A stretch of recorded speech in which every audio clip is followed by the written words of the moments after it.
start with Bookie tonight. On the study of the science of getting rich, Bookie is our financial planner and financial coach on the panel.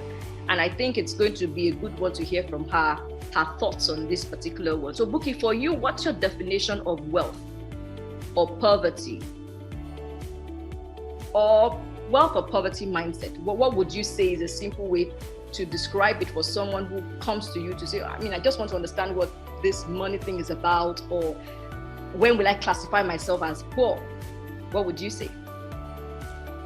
Thanks, Bookie. I think for me, wealth is relative to each person.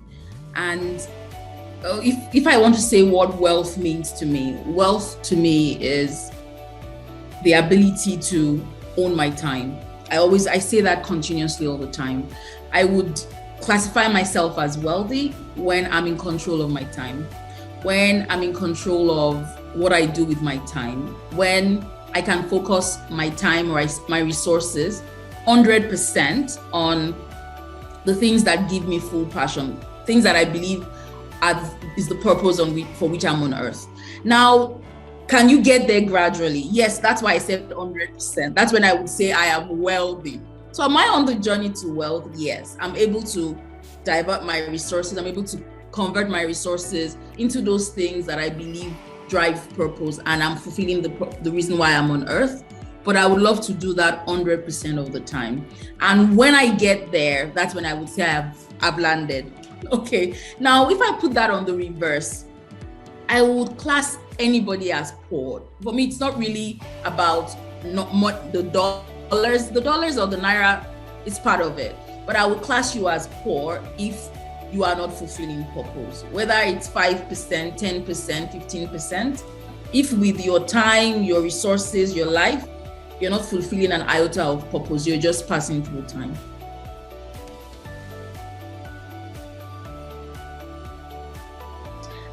Talk about FolaFayo. What would be your own first experience with appreciating wealth or poverty, or that there's a gap if you are poor or if you're rich? Yeah, so let me first say thank you for having me. It's so great to see everyone on the panel and the faculty as well.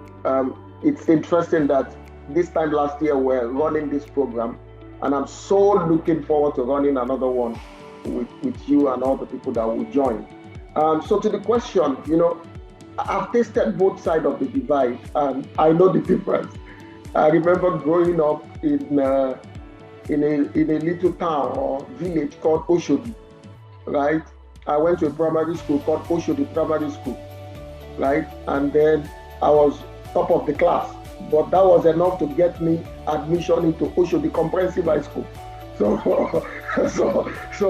and I know what that means. In our house then, when you get a chance to take carnation milk, those of you who are older, carnation milk, you punch 2 holes on both sides, and then you measure the milk to put in your tea, because it's a privilege. You don't know when next that opportunity will come. So you take a spoon, and then you measure 2 or 3 milk, and then you tear the side of the carnation milk to cover the milk, put it in the fridge to be continued next week. That's your portion for the week. So when you live in such an environment, and then you go somewhere else, my mom used to have a friend, and then you go there, the kids are taking anything. Ice cream is not a reward. Everybody's just taking things. So you start to wonder, looks like this thing is not equal. And I like this kind of life. That's when I started to know the difference.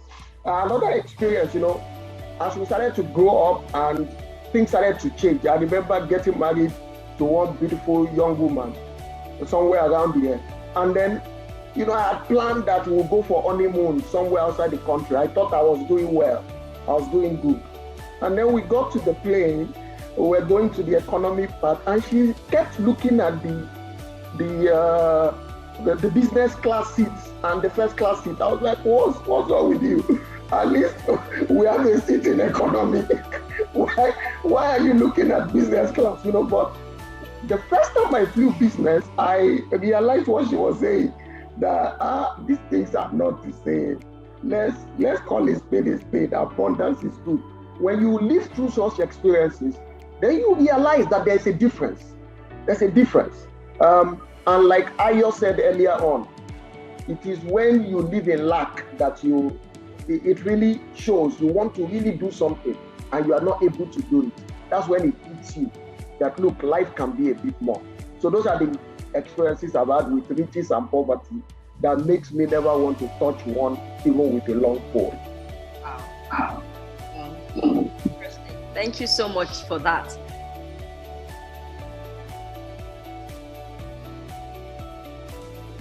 Let's still see what more we could unravel today in our conversation. I would like to know from you though, when you think about the experiences you've had with money, what would you say was your first experience actually appreciating poverty or wealth, or the fact that there's a gap in between? Yeah, thank you very much, Becky. If I was just listening to Buki and Shofola on their definition of wealth, it's not a good place to be when you find yourself in a place where you cannot afford what you want, or you cannot afford, if you cannot afford what you want to do because you do not have resources. So in simple terms, I'm not only seeing this in terms of not having the money you want. It might be that you do not have the people that you need, or you might not have the talent that you want. So in able to appreciate that gap, between having, not having, between wealth and poverty. For me, it's been in different situations where I am not able to just do the things that I need to do or want to do or aspire to be. That creates a huge gap. And then that brings you to a place where you're actually able to define and dissociate wealth from poverty. Wow. I like the way you brought in talent and people there, because I'm not sure a lot of people are thinking about that when they think about money. They're not thinking about a lack of talent or, having a lot of it. They're just thinking, I think most times when we just think about wealth, it's just the money.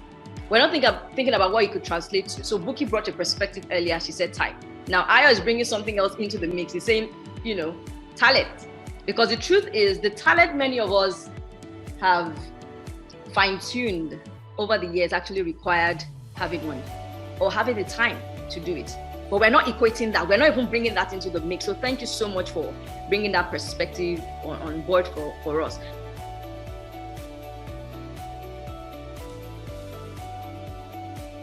Now, what would you now be passing on to your kids with the learnings you've got so far? Yes.